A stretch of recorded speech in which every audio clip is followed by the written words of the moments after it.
chegamos ao episódio 46 do nosso podcast. É uma honra ter você aqui comigo.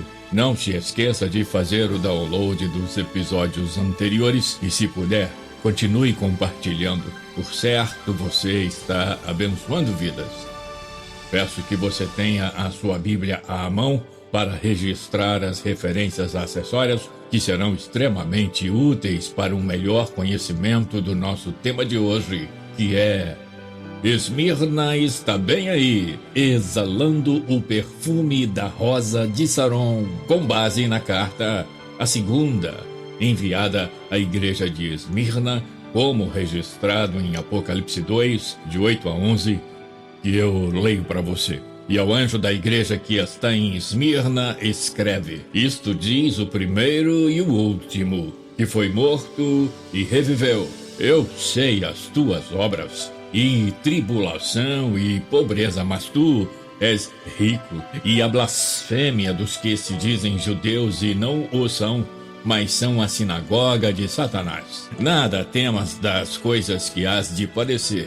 Eis que o diabo lançará alguns de vós na prisão, para que sejais tentados, e tereis uma tribulação de 10 dias. Sê fiel até a morte, e dar-te-ei a coroa da vida. Quem tem ouvidos, ouça o que o Espírito diz às igrejas. O que vencer não receberá o dano da segunda morte. Esmirna significa mirra, substância aromática, mencionada 3 vezes no Novo Testamento: Mateus 2:11, Marcos 15:23 e João 19:39. Mirra era também usada como um dos ingredientes da Santa Unção. Você vê isso em Êxodo 30, de 23 a 25.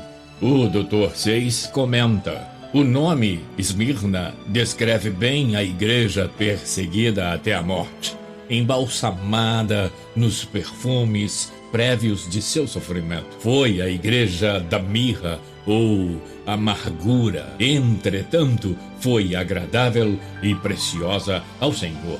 Da mesma forma que mirra é amassada para produzir essência, Esmirna produziu cheiro suave diante do Senhor, primeiro e último, durante a sua perseguição. Esmirna ficava 40 milhas ao norte de Éfeso. É a igreja perseguida e simboliza a igreja dos anos 100 a 312, Anno Domini, ano de Deus. Em 312 Anno Domini, o imperador Constantino aboliu as perseguições às igrejas. De localização invejável, de aspecto atraente, Éfeso era chamada a beleza da Ásia. Rica, dissoluta e profundamente idólatra, era também o centro do culto ao imperador. Havia lá muitos judeus que se opunham ao cristianismo e assim a igreja era contestada e perseguida, por isso sofredora. Vamos aos destaques da carta. Seria interessante que você ficasse com a sua Bíblia aberta para que a gente rememore a carta. Apocalipse 2:8. Primeiro e último. Além de se apresentar como autor e consumador, como princípio e fim, Jesus mostra-se como o que venceu a morte e que pode fazer a igreja vencê-la também. Apocalipse 2:9. Conheço a tua tribulação e pobreza. A igreja era pobre. Segundo a tradição, seus bens foram tomados de assalto e os crentes estavam em tribulação por causa das humilhações e da calúnia. Mas tu és rico. O pastor Severino Pedro da Silva, em seu livro Apocalipse, versículo por versículo, comenta: eu sei as tuas obras. O Senhor Jesus não só conhecia as obras desta igreja fiel, mas de um modo especial a sua tribulação. No grego clássico, tribulação é tlipsis, significa pressão, derivado de tlibo, que tem o sentido geral de pressionar, afligir. Nas páginas do Novo Testamento, em sentido comum, com exceção da palavra designada para um período de 7 anos, tem o sentido de perseguição, deflagrada por aqueles que são aqui na terra e inimigos do povo de Deus. façam uma comparação com Atos 14, 22. Ao abordar a pobreza, o pastor Severino Pedro da Silva, na obra citada, salienta o contraste entre riqueza e pobreza aos olhos de Deus. E pobreza, ele diz, o leitor deve observar o contraste que existia entre o anjo, o pastor da igreja de Esmirna, e o da igreja de Laodiceia. Apocalipse 3,17. Cumpre-se aqui, portanto, o provérbio oriental que diz: aos olhos de Deus existem homens ricos que são pobres e homens pobres que são ricos. O sábio Salomão declara em Provérbios 13:7: há quem se faça rico. O pastor de Laodiceia, lembra? Não tendo coisa nenhuma, e quem se faça pobre. O pastor de Esmirna, lembra? Tendo grande riqueza. Provérbios 13:7, vou ler agora sem o comentário. Há quem se faça rico, não tendo coisa nenhuma, e a quem se faça pobre, tendo grande riqueza. O Dr. Champrin observa que aqueles crentes, os de Esmirna, eram pobres, mas não porque não trabalhassem, sendo essa a causa mais comum da pobreza de modo geral, mas devido às perseguições que sofriam. Suas propriedades e bens foram confiscados pelo poderio romano e, além de tudo, esses servos de Deus ainda sofriam encarceramento. Porém, está declarado no presente texto que eles eram ricos em quê? Nas riquezas espirituais. Eles eram de fato ricos nas obras, na fé, na oração, no amor não fingido, na leitura da palavra de Deus, à maneira dos seus dias. Estas coisas diante de Deus são as riquezas da alma. Você confere em Mateus 6:20 e em 1 Timóteo 6, de 17 a 19. Apocalipse 2:10, não temas, e ele fala sobre tribulação de 10 dias.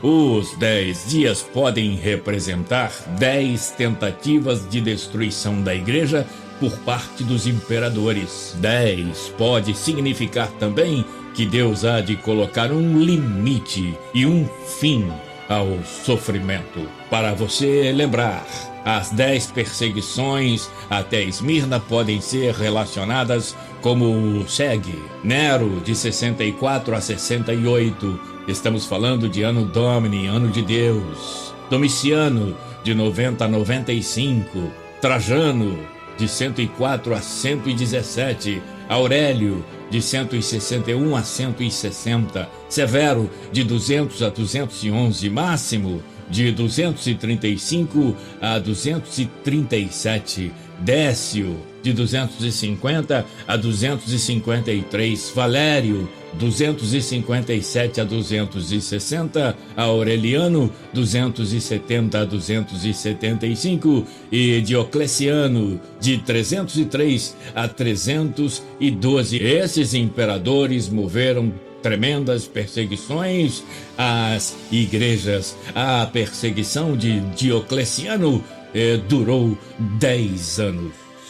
Ainda em Apocalipse 2:10, ser fiel até a morte. O Senhor está dizendo ser fiel ao ponto de morrer por amor ao Evangelho. É possível.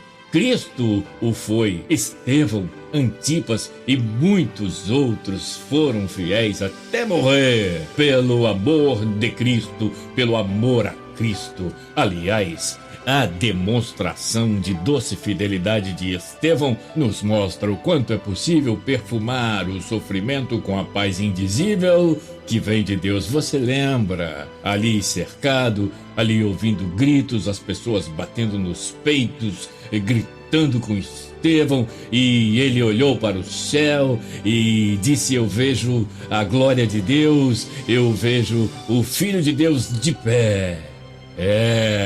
A dor era lancinante, a dor física por causa das pedradas, a dor espiritual por causa das calúnias, por causa dos xingamentos, das ofensas, mas a glória de Deus o fez estar muito mais alegre, muito mais feliz. Acima do sofrimento, a felicidade indizível de contemplar o Senhor, de contemplar Jesus, o Filho de Deus, diante do trono, de pé, coroa da vida. Apocalipse 2:10 significa vida eterna, vida moral com Cristo para sempre. Não morrerá outra vez. Apocalipse 2:11. Quem não tem a Cristo morrerá 2 vezes, mas o fiel até a morte sofrerá apenas o dano da morte física, não sofrerá o dano da segunda morte, que é a morte eterna, mas terá a vida eterna, ou seja, como está no versículo 10, coroa da vida, a recompensa, o prêmio, o ápice de uma trajetória na presença do Senhor, servindo e sendo fiel a qualquer custo, inclusive custando a própria vida. Diocleciano, como já foi dito, moveu a mais longa e impiedosa perseguição contra a igreja. Cristãos caçados pelas cavernas e florestas, queimados, lançados às feras, mortos por todas as crueldades possíveis. Foi um esforço determinado e sistemático e diabólico de riscar a igreja do mapa, mas ela continua viva, continua de pé, continua crescendo e continuará até o fim. Os tempos estão diferentes, mas não estão diferentes quando se trata da perseguição à Igreja de Cristo. É a opressão do capitalismo, é a perseguição até a morte em muitas partes do mundo, é a perseguição travestida de apoio em outras partes, especialmente no Brasil. É a eterna promessa de acabar com a Igreja. O pastor Dr. William Self, da igreja de Atlanta, no estado da Geórgia, nos Estados Unidos, declarou na década de 70 que nos anos 50 a previsão dos inimigos da igreja na América era de desaparecimento total da igreja em 10 anos. Eles diziam: em 10 anos a igreja terá desaparecido.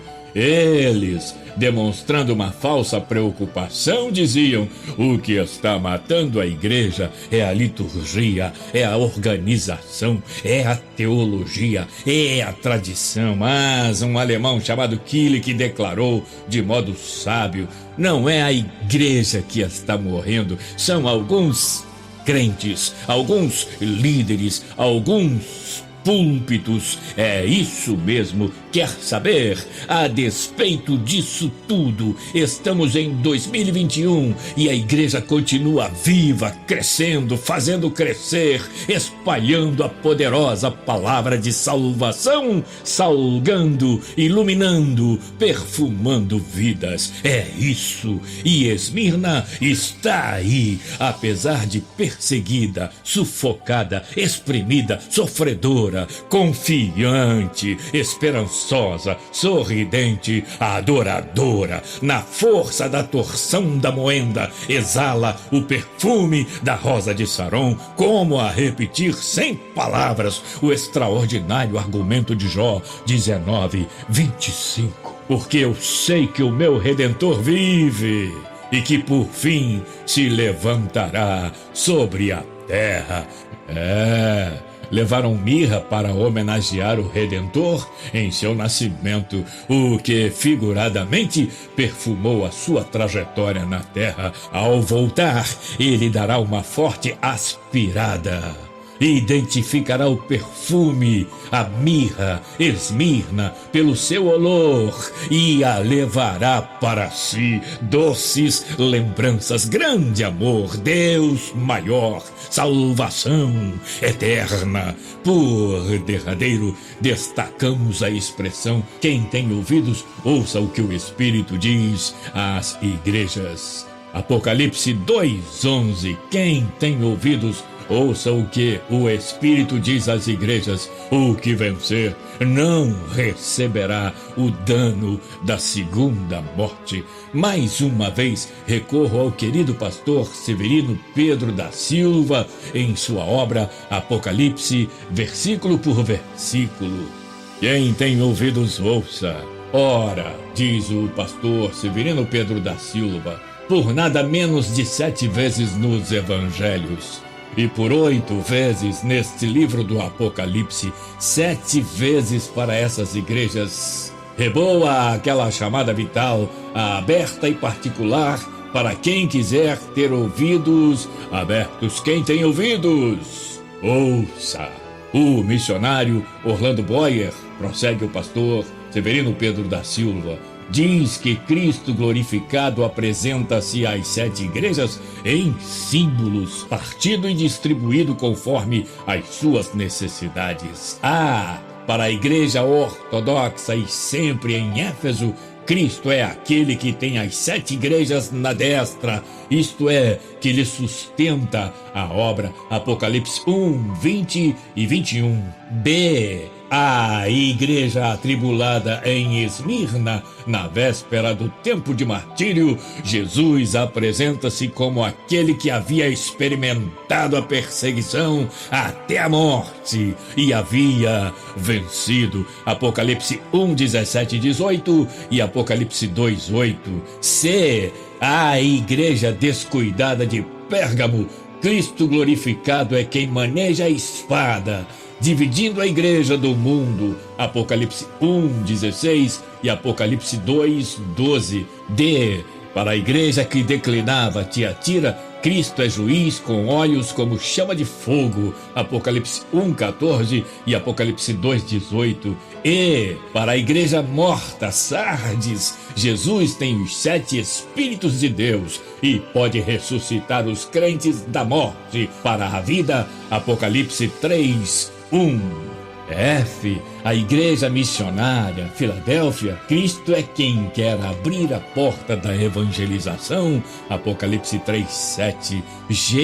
Para a igreja morna, Laodiceia, Cristo é a fiel e verdadeira testemunha, tirando da igreja a máscara da satisfação em si mesma. Apocalipse 3, 14. O dano da segunda morte. Somente no livro do Apocalipse se encontra a presente expressão, a segunda morte. Ela será destinada aos vencidos, mas nenhum poder terá sobre os vencedores. A segunda morte é a morte eterna. A frase aparece aqui e em Apocalipse 20, verso 6 e 14 e Apocalipse 21, verso 8, onde o destino dos perdidos é descrito em termos de um lago de fogo e enxofre. Durante a vida terrena, Cristo fez uma promessa dizendo: as portas do inferno, as forças do mal, não teriam nenhum poder sobre a sua igreja. Mateus 16, 18. Esta promessa de Cristo é presente e escatológica agora e na eternidade. Pensa nisso. Que o perfume da rosa de Saron continue sendo exalado em tua vida, em meio à pandemia, em meio à zombaria, em meio ao descrédito, em meio às dores e às lágrimas, até mesmo nos sorrisos, e o Deus de paz te faça repousar em segurança. Obrigado por estar aqui comigo. Até o próximo episódio, na semana que vem, se Deus quiser.